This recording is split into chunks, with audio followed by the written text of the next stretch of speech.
빌립보서 2장 1절에서 11절 말씀, 빌립보서 2장 1절에서 11절 말씀, 저와 여러분이 한 목소리로 다 함께 읽도록 하겠습니다. 그러므로 그리스도 안에 무슨 권면이나 사랑의 무슨 위로나 성령의 무슨 교제나 긍휼이나 자비가 있거든 마음을 같이하여 같은 사랑을 가지고 뜻을 합하여 한 마음을 품어 아무 일에든지 다툼이나 허영으로 하지 말고 오직 겸손한 마음으로 각각 자기보다 남을 낮게 여기고 각각 자기 일을 돌보뿐더러 또한 각각 다른 사람들의 일을 돌보아 나의 기쁨을 충만하게 하라. 너희 안에 이 마음을 품어라. 곧 그리스도 예수의 마음이니 그는 근본 하나님의 본체시나 하나님과 동등됨을 취할 것으로 여기지 아니하시고 오히려 자기를 비워 종의 형체를 가지사 사람들과 같이 되셨고 사람의 모양으로 나타나사 자기를 낮추시고 죽기까지 복종하셨으니 그 십자가에 죽으심이라. 이러므로 하나님이 그를 지극히 높여 모든 이름 위에 뛰어난 이름을 주사 하늘에 있는 자들과 땅에 있는 자들과 땅 아래에 있는 자들로 모든 무릎을 예수의 이름에 꿇게 하시고 모든 입으로 예수 그리스도를 주라 시인하여 하나님 아버지께 영광을 돌리게 하셨느니라. 아멘. 오늘 예배를 위해서 여러분이 들으신 금을 위해서 함께 기도합니다. 하나님 아버지 감사합니다. 우리를 예배의 자리로 인도해 주셔서 감사합니다. 성령 하나님, 이 시간 우리 가운데 임재하여 주시옵소서. 하나님, 우리 마음 가운데 있는 굳은 마음들, 완악한 마음들 성령님 제거하여 주시고 부드러운 심령을 우리 가운데 주님 심겨 주시옵소서. 그래서 하나님의 말씀이 우리 가운데 뿌려질 때 그 말씀이 우리 안에서 영이 되고 생명이 되는 은혜가 있도록 성령님 우리 가운데 역사하여 주시옵소서. 오늘 말씀을 통해서 나의 생각이 바뀌고 나의 삶이 바뀌는 그런 은혜가 있도록 성령님 우리 가운데 운행하여 주시옵소서. 오늘 이 시간 주 앞에 나오면서 모든 물질이 주님의 것이며 주님께로부터 왔음을 고백하고 물질의 경배를 주 앞에 올려드립니다. 영혼을 살리기 위해서 주님의 몸된 교회를 세우기 위해서 복음을 전파하기 위해서 자신의 것을 아낌없이 헌신하며 드리는 우리 사랑하는 성도들을 주님이 축복하여 주시옵소서. 그래서 필요한 것들을 하나님께서 날마다 채워 주시옵소서. 감사하며 예수님의 이름으로 기도합니다. 아멘. 빌립보서 1장 27절에서 사도 바울은 오직 너희는 그리스도의 복음에 합당하게 생활하라 라고 명령을 내렸습니다. 이것은 고난으로 인하여 복음으로 인하여 고난을 받고 있는 빌립보 교회 성도들에게 너희가 받은 천국 시민권을 기억하고 그 천국 시민으로서 합당한 삶을 살라는 뜻입니다. 그렇습니다, 여러분. 우리는 이미 천국을 소유한 사람들입니다. 우리의 소속은 더 이상 이 땅이 아닙니다.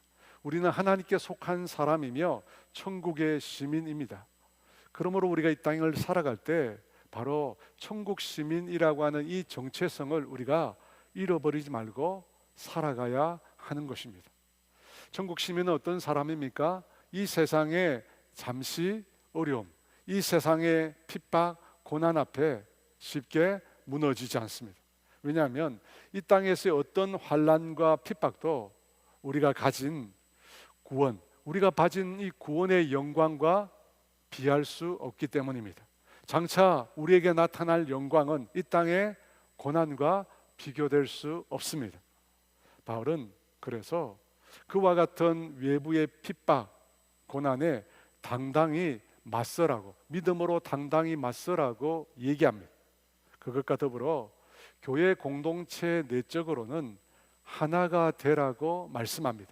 마음을 같이하여 같은 사랑을 품고 뜻을 합하여 한 마음으로 복음을 위해서 협력하라고 합니다. 빌립보 교회 성도들에게 복음을 위해서 하나가 되라고 말하고 있습니다. 그렇다면 여러분, 하나가 될 수 있는 방법이 무엇일까요? 바울은 오늘 성도들이 하나가 될 수 있는 방법으로 겸손이라고 하는 덕목을 제시합니다. 겸손. 사랑하는 여러분, 지금까지 삶을 살아오면서 가장 힘든 것 중에 하나가 인간관계였다는 것에 아마 다들 동의하실 것입니다. 인간관계만큼 우리를 힘들게 한 것도 없습니다. 여러분 그렇지 않습니까? 나는 그 누구와의 관계에도 자신 있다. 그렇게 말하실 수 있는 분 있으십니까? 그러면 여러분 C월드는 어떠십니까? 사춘기 딸.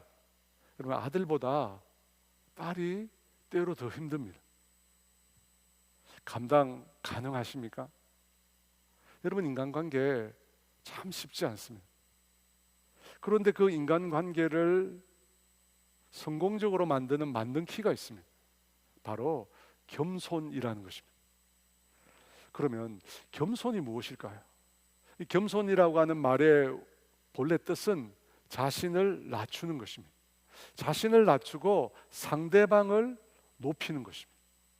여러분 우리가 어떤 사람을 만났는데 그 사람이 내 앞에서 자기 자신을 낮추고 나를 높여줍니다. 여러분 그런 사람을 만나는 거 싫어하는 사람 있습니까? 없습니다.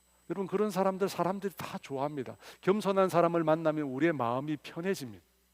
나를 인정해주고 나를 존중해주니까 우리의 마음이, 우리의 기분이 좋아집니다. 그래서 모든 인간관계에 맞는 키가 뭐냐? 겸손이라는 것입니다. 그뿐만 아니라 성경에 보니까 이 겸손에 대해서 하나님께서 놀라운 약속을 주고 계십니다. 베드로전서 5장 5절 하반부에서 6절에 이런 말씀이 있습니다. 우리가 함께 읽습니다. 하나님은 교만한 자를 대적하시되 겸손한 자들에게는 은혜를 주시느니라. 하나님의 능하신 손 아래에서 겸손하라. 때가 되면 너희를 높이시리라. 하나님께서 겸손한 자에게 은혜를 주신다고 합니다. 겸손한 자를 하나님께서 높여주신다고 약속하고 계십니다. 그러니까 겸손은 하나님의 놀라운 축복을 받게 만드는 덕목인 것입니다. 사람과의 관계를 원만하게 만들 뿐만 아니라 하나님께로부터 은혜를 받고 하나님께로부터 높임을 받는 그런 복을 얻게 하는 것이 바로 겸손인 것입니다. 그렇다면 우리 모두가 이 겸손을 배워야 하지 않겠습니까? 우리가 겸손해져야 하지 않겠습니까? 그러면 어떻게 하면 겸손할 수 있을까요? 어떻게 하면 우리가 겸손해져서 사람과의 관계가 원만하게 되고 또 하나님께로부터 놀라운 은혜와 복을 우리가 받게 되는 것일까요? 오늘 바울 사도는 교회를 하나로 만드는 덕목인 겸손을 말합니다. 근데 그 겸손을 말하기 전에 그 앞에 이런 말을 먼저 하고 있습니다. 우리 1절 말씀인데요. 다시 한번 읽습니다. 그러므로 그리스도 안에 무슨 권면이나 사랑의 무슨 위로나 성령의 무슨 교제나 긍휼이나 자비가 있거든. 겸손을 말하기 전에 그 앞에 말하고 있습니다. 여러분 여기서 나오는 권면, 위로, 교제, 긍휼과 자비는 사람과의 관계에서 필요한 것들입니다. 그렇죠? 사람과의 관계에서 권면, 위로, 교제, 긍휼, 자비가 필요한 것. 근데 그런 것들이 그리스도 안에 있다고 합니다. 그러니까 예수님을 믿음으로 권면, 사랑의 위로, 성령의 교제, 긍휼과 자비가 우리 가운데서 생겨난다는 것입니다. 여러분 생각해 보십시오. 우리가 예수님을 믿습니다. 우리가 예수님을 믿음으로 인하여 우리 자신에게서 생겨나는 놀라운 유익이 있습니다. 우리가 예수를 믿을 때 어떤 유익이 있습니까? 못 받아도 예수님을 믿음으로 우리가 죄 사함의 은혜를 받습니다. 하나님의 자녀가 되는 신분의 변화가 우리에게 일어납니다. 더 이상 죽음을 두려워하지 않고 내세와 부활에 대한 소망을 우리가 갖게 됩니다. 삶의 의미와 목적을 깨닫게 되고 성령님의 인도하심과 보호하심을 경험하게 되고 참된 평화와 안식을 우리가 누리게 됩니다. 우리가 예수님을 믿음으로 우리에게 이와 같은 은혜와 유익이 주어집니다. 그 중에 오늘 본문에서 말한 관계의 유익도 주어집니다. 여러분 우리가 예수님을 만남으로 관계 유익 어떤 것들이 있다고 성경이 말합니까? 오늘 첫 번째로 그리스도 안에 권면과 위로가 있다고 합니다. 이 권면과 위로는 사실 동의어입니다. 거의 같은 뜻입니다. 흔히 권면하면 우리가 충고를 먼저 떠올리는데 빌립보서 2장 1절에 나오는 이 권면은 단순한 충고가 아니라 곁에 다가가서 힘든 사람을 붙들어주고 힘을 북돋아주는 것을 권면이라고 말합니다.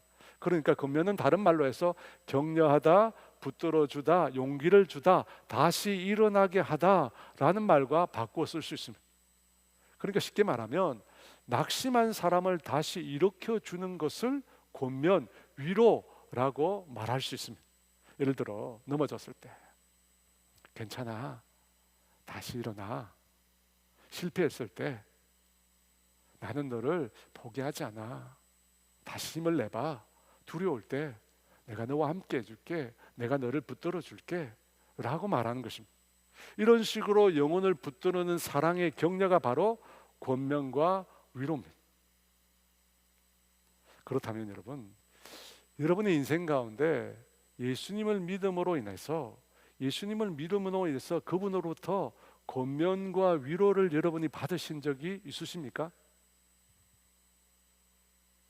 어떻습니까? 사람에게는 이 안정감, 신뢰라고 하는 것이 절대적으로 필요합니다. 사람에게 이 신뢰를 통해 안정감이라고 하는 것을 사람이 획득할 때 우리가 두려움, 염려로 가득 찬 이 인생을 버티며 살아갈 수가 있습니다. 그래서 어린아이에게 엄마의 무조건적인 사랑이 필요한 것입니다. 엄마의 무조건적인 사랑, 엄마가 자기 자신을 완전히 자녀에게 내어줄 때 그 사랑을 아이가 경험할 때 아이 마음속에 안정감이라고 하는 것이 생겨난다고 합니다. 근데 저는 그걸 얻지 못했습니다. 저를 낳고 제 모친이 2년 동안 원인 모를 병으로 병원 생활을 했습니다. 저는 태어나자 2년 동안은 엄마를 본 적이 없습니다. 물론 병원 생활 이후로도 모친으로부터 따뜻한 사랑을 받질 못했습니다. 그래서 어린 시절에 안정감이라고 하는 것들을 제가 얻지를 못했습니다. 그래서 제가 예수님을 믿고 예수님을 만나고 난 다음에 제일 좋았던 게 뭐냐면 나를 영원히 버리지 않겠다는 친구를 얻게 된 겁니다. 주님이 우리에게 생명을 주셨잖아요. 근데 그분이 저에게 내가 너를 절대로 떠나지 않겠다고 말씀하셨어요. 세상이 모두 다 너를 버려도 나는 절대 너를 버리지 않겠다고 하셨습니다. 그 말이 저에게 얼마나 큰 위로가 되었는지 모릅니다. 저는 예수님을 만나고 나서 비로소 삶을 살아가는데 꼭 필요한 이 안정감이라고 하는 걸 얻게 되었습니다. 사실 제가 많이 외로웠거든요. 그런데 주님이 저에게 너와 내가 동행하며 영원토록 신실한 친구가 되어주시겠다고 말씀해 주셨습니다. 그래서 제가 힘을 얻게 된 겁니다. 사랑 여러분, 사람이 사랑을 받지 못하고 자라게 되면 우리 안에 낮은 자존감이라고 하는 것이 만들어집니다. 사랑받지 못하는, 자신을 존중하지 못하는 건데 자신을 존중하지 못해요. 그래서 이 낮은 자존감에서 무엇이 또 나오느냐면 죄책감이 나옵니다. 그래서 모든 것이 내 잘못 같은 것, 내가 잘못해서 지금 이 어려움을 겪는다는 것입니다. 내가 잘못해서 우리 가정이, 우리 부모님이 어려움을 겪는다는 것입니다.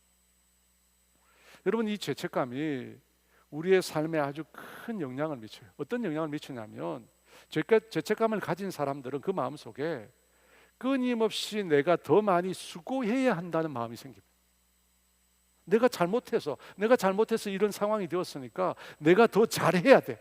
내가 더 많이 해야 돼. 내가 뭔가 열심히 해서 이 상황을 만회해야 돼.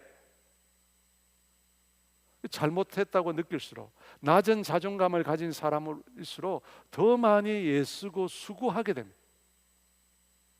근데 그렇게 만약 더 많이 수고하고 애쓰면 어떻게 될까요? 사람이 고단해집니다. 그렇지 않아도 힘든데 더 많이 쓰고 더 많이 수고해야 내 잘못을 만회할 수 있으니까 더 힘든 거예요. 제가 그랬어요. 정말 죄책감이 많아요. 근데 아무리 수고하고 아무리 열심히 하고 아무리 뭔가를 해도 제 마음속에 있는 이 죄책감이 사라지지 않아요. 죄에 대한 이 불안감이 사라지지 않아요. 내가 얼마나 더 해야 용서받을 수 있을까? 근데 그 마음이 예수님을 만나고 나서 사라지게 되었습니다. 왜? 그 예수님이 나를 용서해 주시니까. 아무 대가 없이 내 죄를 용서해 주시고 내 죄를 대신 져 주시니까. 그 예수님을 만나니까 제가 죄책감의 굴레에서 벗어날 수 있었습니다. 수고하고 무거운 짐진 자들아 다 내게로 오라 내가 너희를 쉬게 하리라. 이 말에 우리가 그토록 위로를 얻는 이유가 바로 그것입니다. 예수님이 대신 져주시거든요. 예수님이 우리 상처를 싸매어 주시고 우리 짐을 대신 져주십니다. 그래서 우리가 지고 있는 이 무거운 죄의 짐으로부터 우리가 벗어날 수 있게 된 거예요. 그러므로 이제 그리스도 예수 안에 있는 자에게는 결코 정죄함이 없나니. 낮은 자존감 때문에 모든 것이 내 잘못이다, 내가 잘못했다, 그런 죄책감이 예수님 안에서 해결될 수 있습니다. 그래서 제가 예수 믿고 제일 좋았던 게 뭐냐면 해방감이었어요. 해방감. 너 때문이야. 너가 잘못했어. 모든 게 저 잘못 때문인지 알았습니다. 그런데 예수님을 만나서 예수님이 제가 지고 있는 그 짐을 대신 져주시니까 저의 그 낮은 자존감이 예수님으로 인하여 높아지기 시작했어요. 나도 사랑받을 만한, 나도 인정받을 만한 존재라는 사실을 깨달아지기 시작했어요. 그래서 그 무거운 짐으로부터 벗어나게 됐어요. 예수를 믿는 신앙이 주는 유익, 은혜가 무엇인가, 또 어떤 것이 있을까? 오늘 본문에 사랑의 교제, 긍휼과 자비가 있다고 합니다. 사랑의 교제. 주님은 참 감사하게 저에게 좋은 성품의 믿음의 형제들을 참 많이 만나게 해주셨습니다. 우리말 속담에 모난 돌이 정 맞는다고 합니다. 모난 돌이 정 맞는데, 근데 저는 저의 모난 성품을 품어주고 저를 따뜻하게 대해주는 믿음의 형제들을 참 많이 만났어요. 대학교 1학년 때 많은 믿음의 선배들, 그리고 많은 신앙의 친구들을 만났습니다. 그 중에 예흔이라고 하는 신앙의 친구들이 있습니다. 바울이 고백한 누구든지 나를 괴롭게 하지 말라, 내가 내 몸에서 그리스도의 흔적을 가졌노라, 그 말씀에서 예수님의 흔적해서 예언이라고 이름을 지었습니다. 그 친구들과 제가 대학 생활을 함께 했습니다. 저희 집은 학교에서 단 3분 거리에 있습니다. 그래서 엎어지면 코 닿는다고 했어요.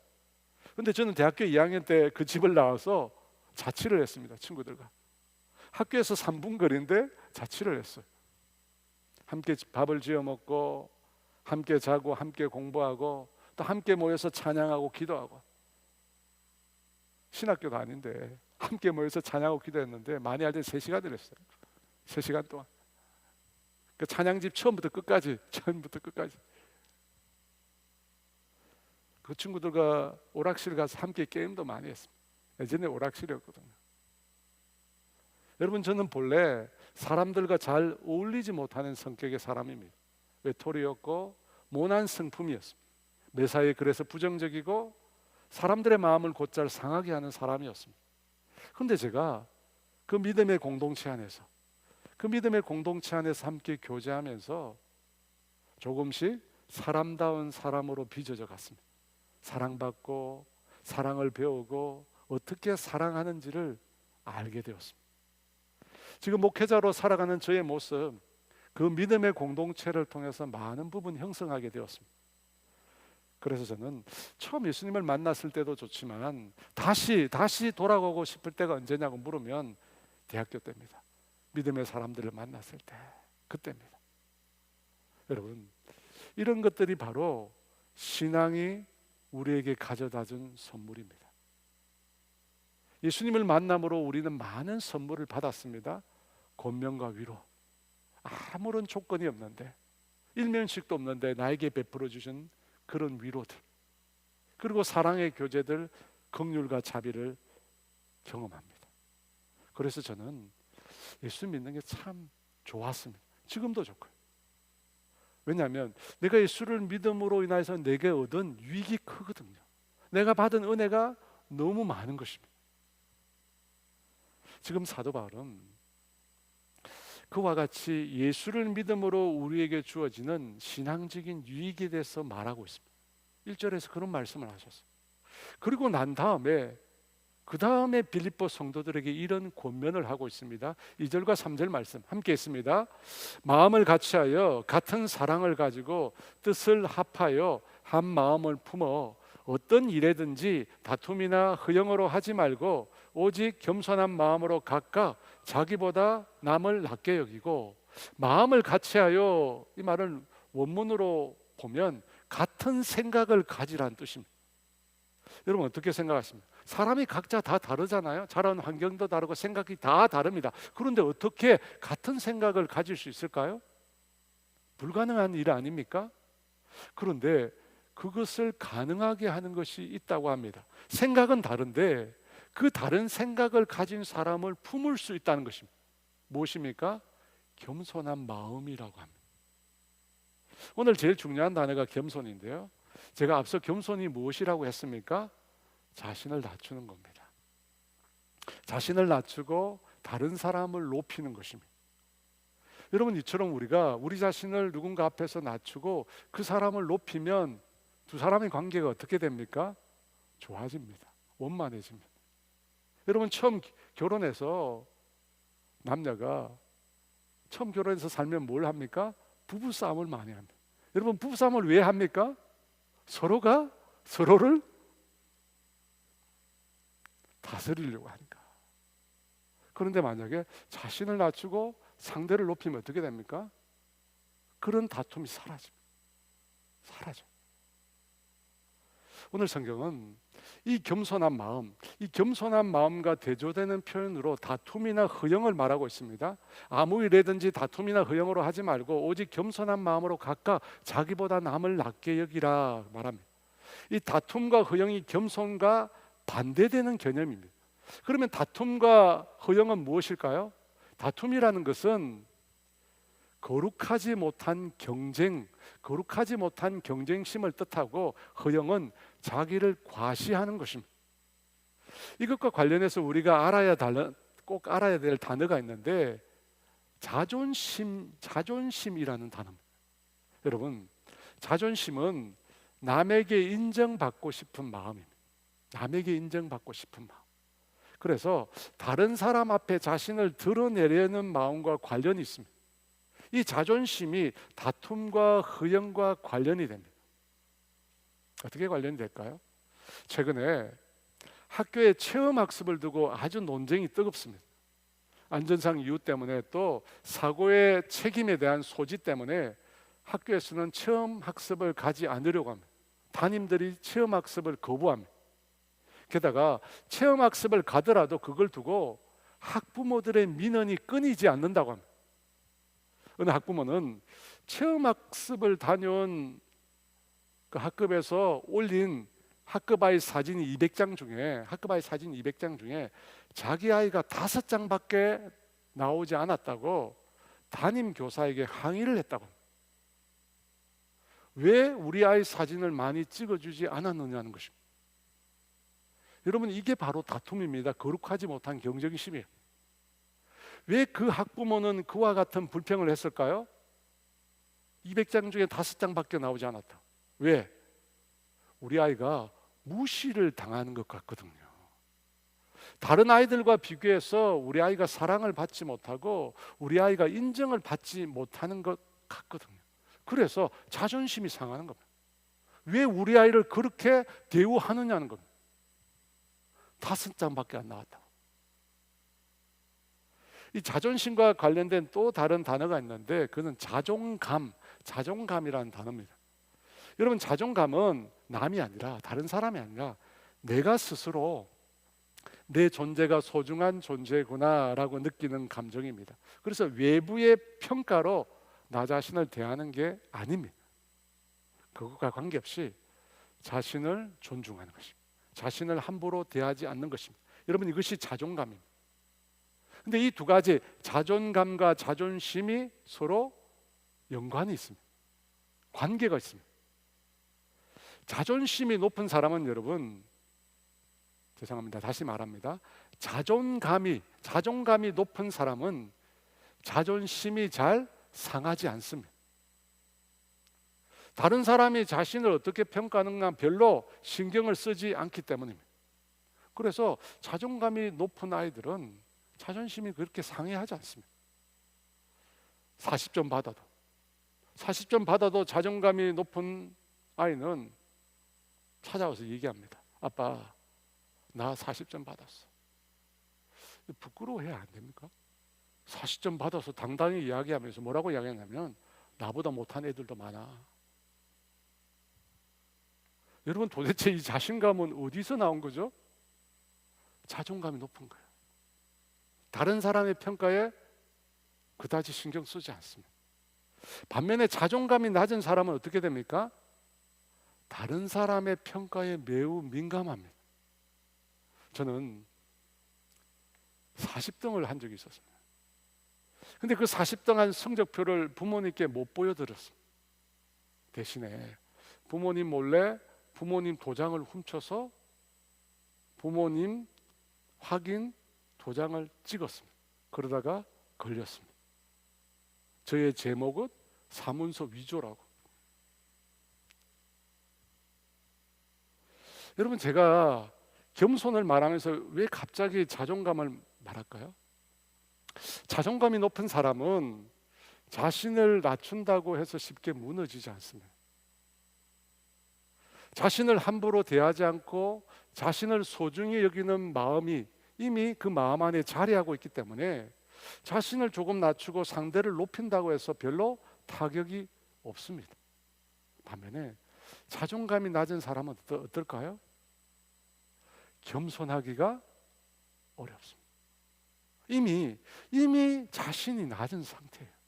이미 낮은 상태인데 또다시 더 낮춰야 되니까 너무 힘든 거예요. 너무 힘든 거예요. 겸손과 반대되는 개념으로 다툼과 허영이 있다고 했습니다. 다툼은 앞서 말씀드렸고, 허영이라는 게 뭐라고 얘기했습니까? 자기를 과시하는 겁니다. 소위 말해서 자기를 뻥튀기 하는 것입니다.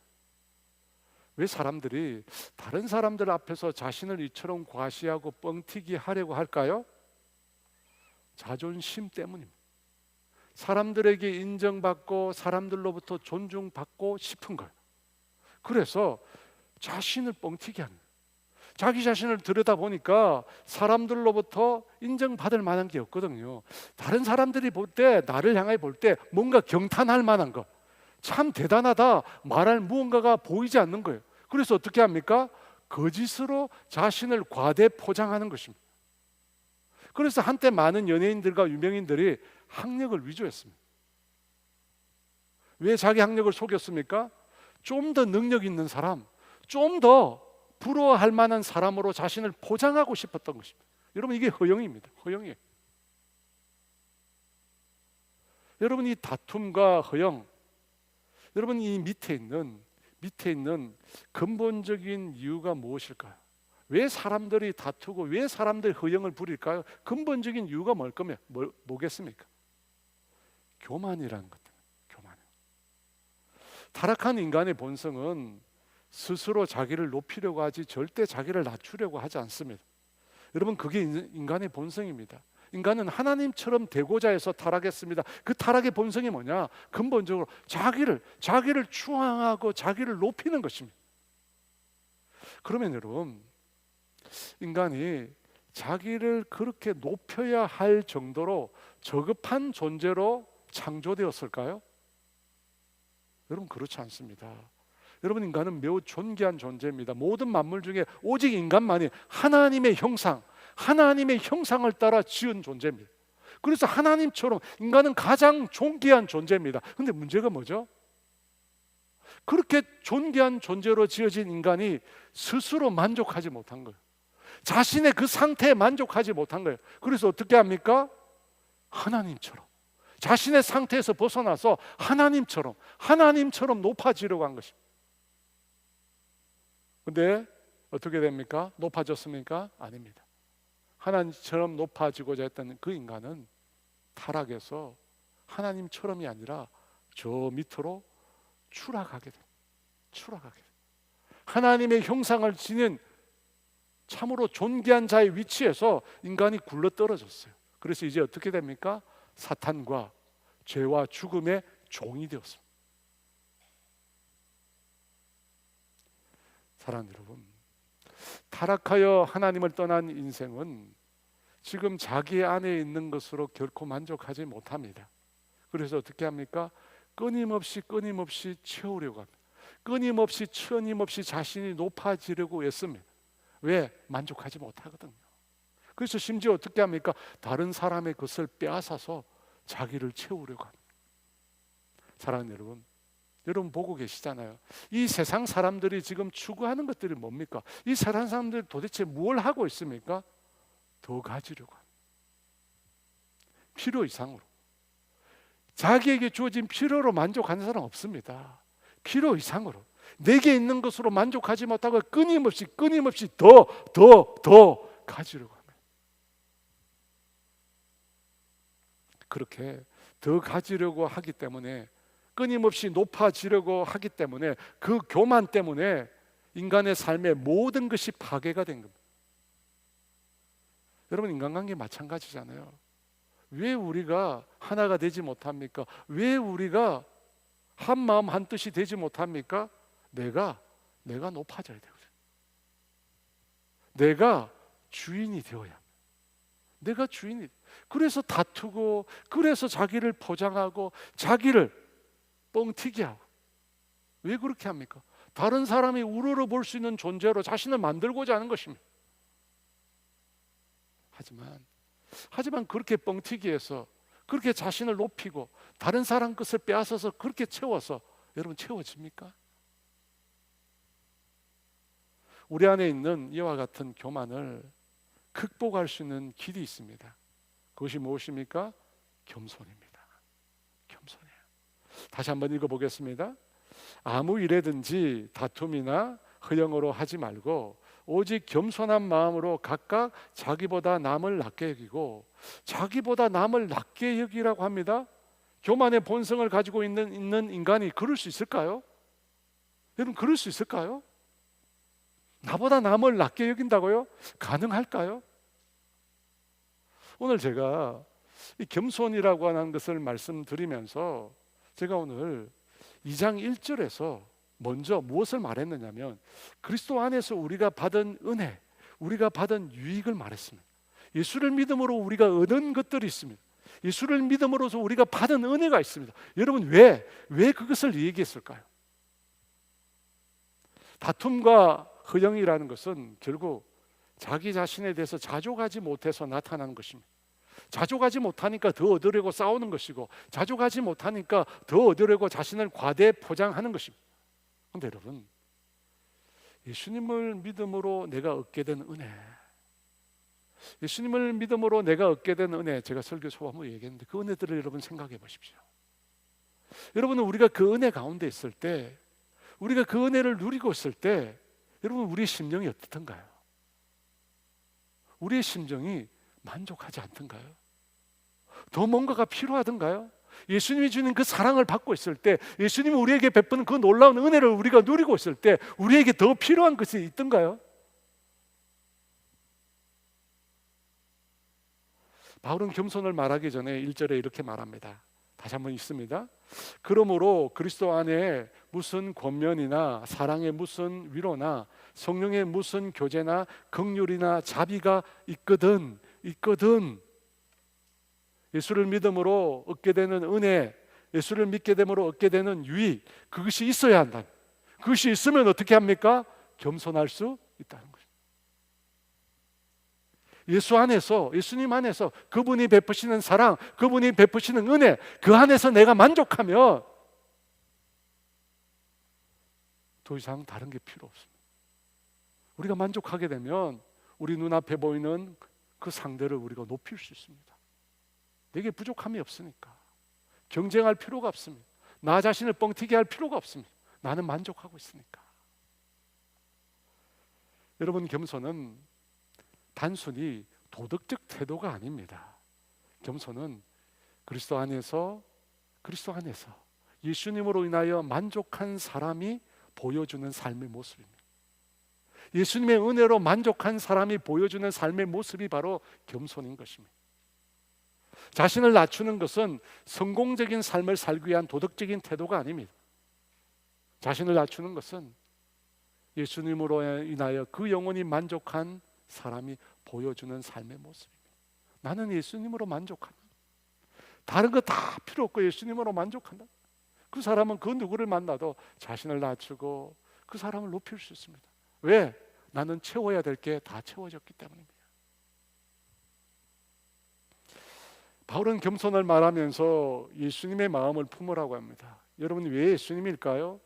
예수님은 스스로 완전하신 분이시기 때문입니다. 그 어떤 결핍도 없는 분이시기 때문입니다. 뭔가 부족해서 경쟁하거나 자신을 과대 포장하실 필요가 없는 분이시기 때문입니다. 예수님은 자기로 충분한 분이십니다. 6절, 그 예수님을 이렇게 말합니다. 같이 있습니다. 그는 근본 하나님의 본체시나 하나님과 동등됨을 취할 것으로 여기지 아니하시고, 예수님은 자신을 근본 하나님의 본체라고 합니다. 무슨 말일까요? 굉장히 어려운 단어인데요. 요한복음 1장 18절 말씀, 그 말씀으로 말씀드리고 싶습니다. 같이 있습니다. 본래 하나님을 본 사람이 없어되 아버지 품속에 있는 독생하신 하나님이 나타내셨느니라. 우리 눈에 보이지 않는 하나님, 눈에 보이는 하나님으로 나타났다는 겁니다. 그분이 바로 예수님이십니다. 그분이 하나님의 본체이시기 때문입니다.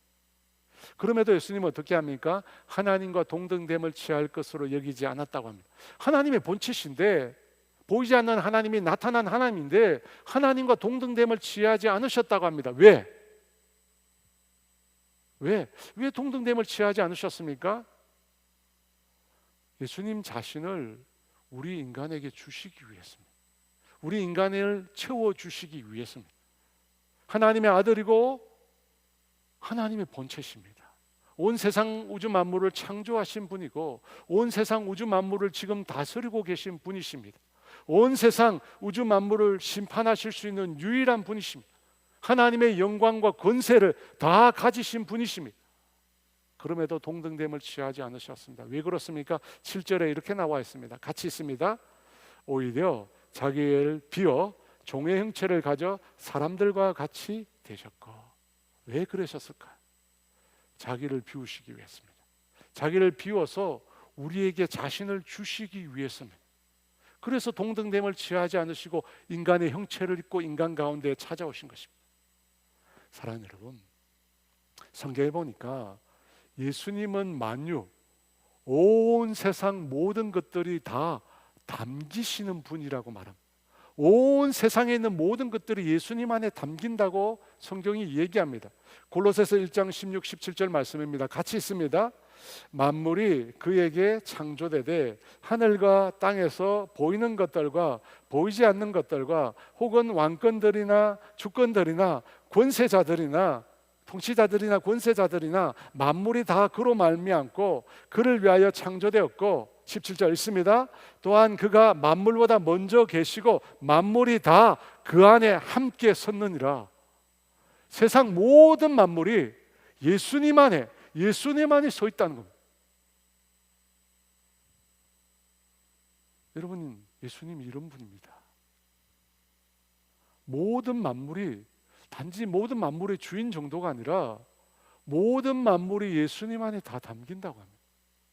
예수님이 얼마나 크시기에, 예수님의 용량이 얼마나 크시기에 다 담긴다고 얘기합니다.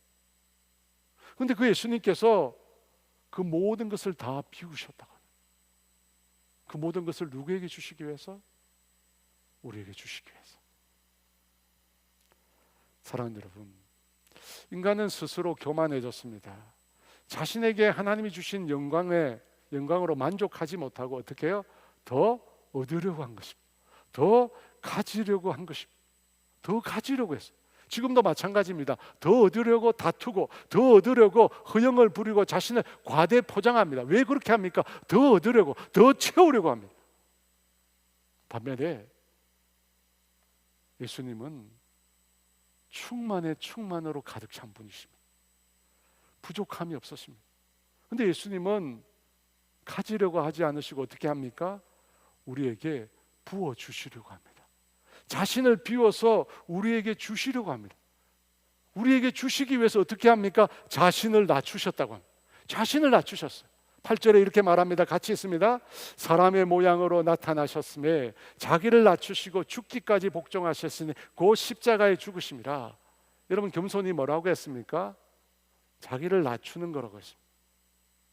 여러분, 낮아지는 것이 겸손의 핵심입니다. 예수님은 하나님이시지만 인간으로 자신을 낮추셨습니다.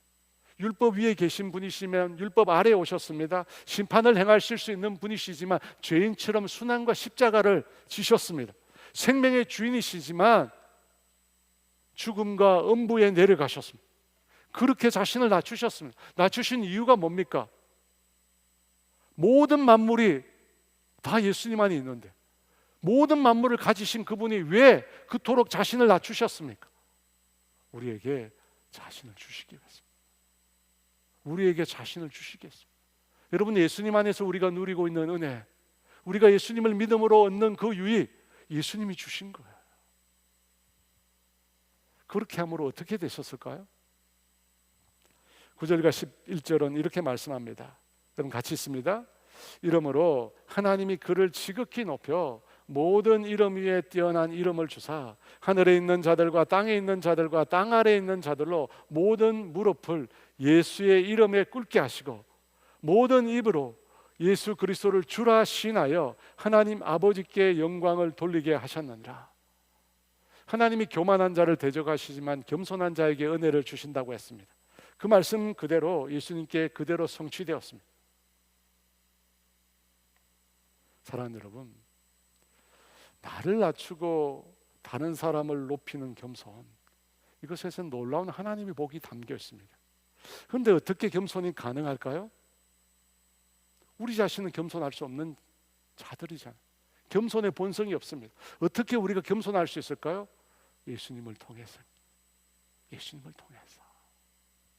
예수님과 사귀며 예수님과 교제해야 합니다. 예수님을 만나야 됩니다. 그럴 때 어떻게 됩니까? 예수님께서 당신의 은혜를 우리에게 주십니다. 예수님께서 당신의 사랑을 우리에게 주십니다. 여러분, 그 은혜와 사랑을 우리가 계속 경험해요. 예수님 안에 있는 권면과 위로와 예수님 안에 있는 사랑의 교제와 자비와 긍휼 계속 우리가 경험해야 합니다. 계속 우리가 그분 안에 있는 예수님이 주시는 그 은혜와 사랑을 우리가 얻어야 됩니다. 여러분, 그걸 얻어야 돼요. 어떻게 됩니까? 우리도 스스로에게 만족하는 자가 됩니다. 예수님이 주시는 것을 우리가 경험해야 우리 자신에게 만족할 수 있습니다. 내 모습 그대로 감사하고 내 모습 그대로 만족하게 됩니다. 이 세상이 많은 걸 주지 않아도 남들이 부러워하는 그 무엇이 없어도 예수님의 은혜가 있고 예수님의 사랑이 있고 예수님이 베풀어 주신 유익이 있으면 여러분 아무 부족함이 없습니다. 부족함이 없습니다. 여러분, 예수님 안에서 여러분이 받은 것들과 예수님이 이 세상에서 우리에게 줄 수 있는 것들과 여러분, 이 세상의 것과 비교해 보십시오. 이 세상의 것들과 예수님이 우리에게 주시는 것을 비교해 보십시오. 우리에게 이 세상이 주는 부유, 성공, 내가 이 세상에서 유명해지고 사람들이 나를 부러워하고 우러러보게 만드는 것들 더 있어야 합니까? 예수님이 우리에게 주시는 것들 외에도 더 있어야 합니까? 우리가 더 채워져야 합니까? 아닙니다. 온 세상 만물을 가진 그분이세요. 그분이 베푸는 사랑, 그분이 베푸는 은혜, 그분이 베푸는 위로, 그것만 충분하지 않습니까? 가끔 그런 생각을 합니다. 많은 목회자들이 모인 곳인데 그 목사님들 중에는 자신이 목양하는 성도의 숫자가 적게는 수백 명에서 수천 명, 수만 명이 있는 목사님들이 있습니다. 근데 그 중에 성도가 서너 명밖에 없는 교회를 목회하는 목사가 있습니다. 많은 성도를 거느린 그 유명하고 훌륭하다고 불리는 목사님들 가운데 교인이 서너 명 있는 교회 목사님이 과연 주눅들지 않고 자신이 받고 누리고 있는 예수님의 은혜에 대해서 자랑하고 만족할 수 있을까요? 저 자신은 가끔 생각해요. 나는 그런 상황에서 예수님이 나에게 주시는 그 은혜, 예수님이 나에게 베푸는 그 사랑 만족한다. 많은 성도들을 가진 그것 때문에 이 세상에서 얻는 명성 없어도 그 예수님만으로 만족한다고.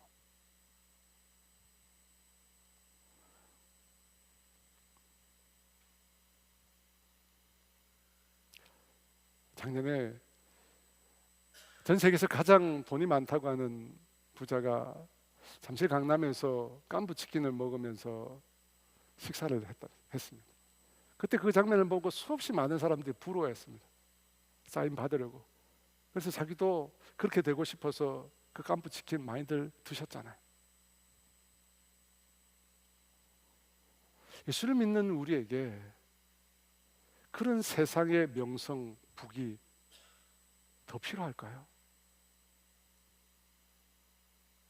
바울은 이런 고백을 했습니다. 내게 사는 것이 그리스도니 죽는 것도 유익함이라. 그 치레로 하나 참으로 하나 무슨 방도로 하든지 전파되는 것은 그리스도니 이로써 나는 기뻐하고 기뻐하리라. 바울은 이 세상에 주는 그 어떤 것 아무것도 없어도 예수님으로 충분하다고, 예수님만으로 기뻐한다고. 왜? 그 예수 그리스도로 자신의 모든 것들이 다 채워졌기 때문에, 그 예수 그리스도께서 베푸시는 그 은혜로 자신의 모든 것들이 다 채워졌기 때문입니다. 사랑하는 여러분, 예수 그리스도로 만족하는 사람, 그 사람이 겸손할 수 있습니다. 예수님으로 채워졌기 때문에 자신을 높이려고 더 이상 애쓸 필요가 없습니다. 예수님으로 만족하기 때문에, 다 채워졌기 때문에 더 이상 이 세상의 것으로 채우려고, 이 세상의 것으로 채워서 더 높아지려고 애쓸 필요가 없는 것입니다. 그래서 자신을 낮추고 다른 사람을 세울 수 있습니다. 바라기는 저와 여러분이 그런 사람 되었으면 좋겠습니다. 여러분, 그런 사람이 모든 순간에 만족할 수 있고, 다른 사람 앞에, 힘든 사람, 부유한 사람, 그 어떤 세상의 사람 앞에서도 자신을 낮추고 그 사람 높일 수 있습니다. 예수님으로 만족한 사람만이 겸손할 수 있습니다. 바라기는 저와 여러분이 그런 예수님의 겸손을 닮아 정말 하나님이 기뻐하시는 사람이 되고 하나님이 약속하신 놀라운 축복을 받게 되시기를 주의 이름으로 축원합니다. 오늘 말씀을 준비하면서 어떤 찬양을 드릴까? 오직 예수뿐이네. 이 찬양 들으면서 주 앞에 함께 나아갔으면 좋겠습니다. 여러분 다 일어나서요, 이 찬양 드리고 주 앞에 함께 나아가겠습니다.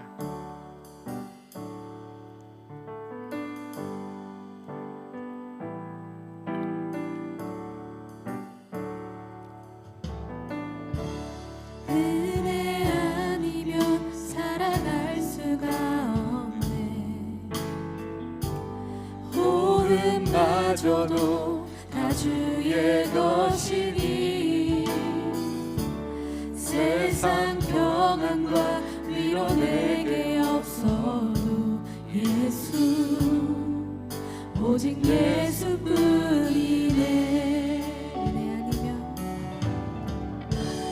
은혜 아니면 살아갈 수가 없네.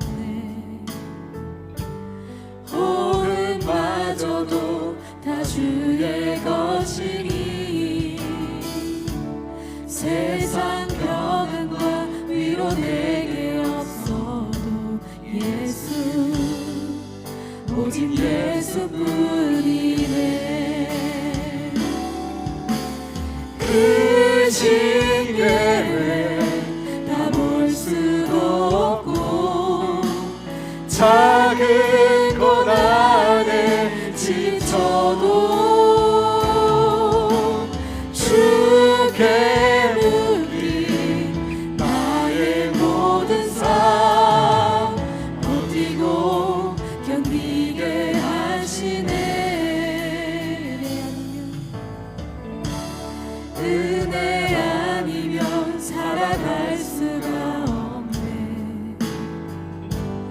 나의 모든 것 다 주께 맡기니 참된 평안과 위로 내게 주신 주 예수 오직 예수뿐이 그 징계를 다 볼 수도 그 징계를 다 볼 수도 없고 작은 고난에 지쳐도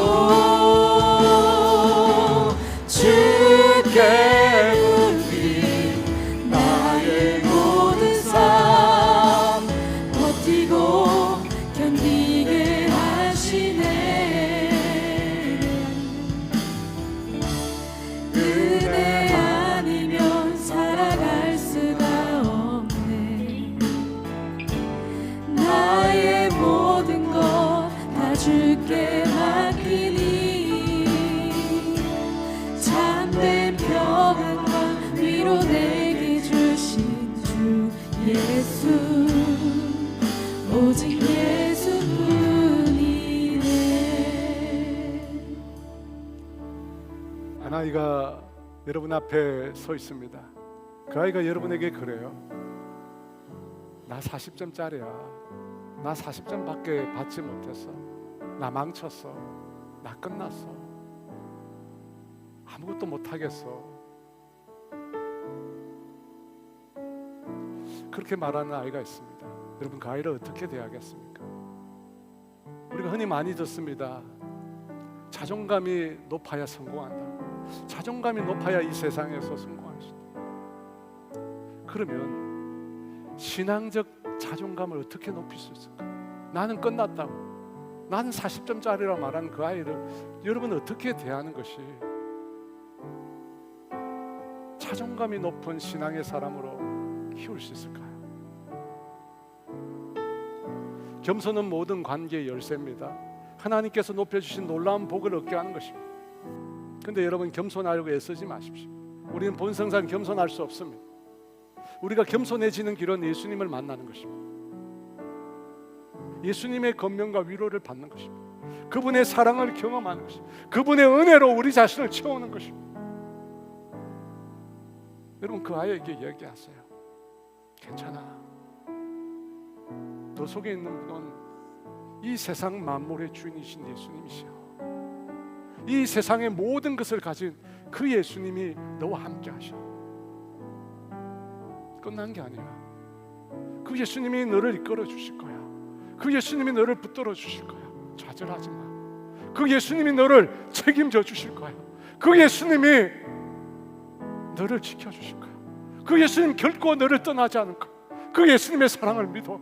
예수님이 너를 사랑한대. 예수님이 너를 책임진대. 걱정하지 마. 여러분 그 아이가 여러분 자신이에요. 그 아이가 여러분 자신이에요. 여러분 자신에게 얘기하세요. 온 세상 우주 만물 그 모든 것들을 다 가지시고 그분이 나와 함께 하십니다. 그분이 나를 지키시고 나를 인도하시고 나를 사랑하신다고, 자신의 모든 것을 다 주기까지 나를 사랑한다고, 너와 함께 하겠다고, 너를 책임져 주겠다고. 여러분 더 이상 뭐가 필요합니까? 그분이 있으면 됩니다. 그분의 사랑을 여러분이 경험하시면 돼요. 그분의 은혜를 여러분이 누리시면 돼요. 그분과 함께 하시면 됩니다. 우리에게 필요한 건 그겁니다. 여러분 이 시간 주님께 구하십시오. 내가 그 하나님의 사랑을 누리게 해달라고, 그 하나님의 그 은혜를 내가 경험할 수 있도록 해달라고. 그래서 나의 이 무너진 마음이 하나님 앞이 높여지게 해주세요. 그래서 예수 그리스도의 자부심으로, 예수 믿는 자긍심으로 이 세상을 살게 해달라고. 우리 주 예수 같이 기도합니다. 주여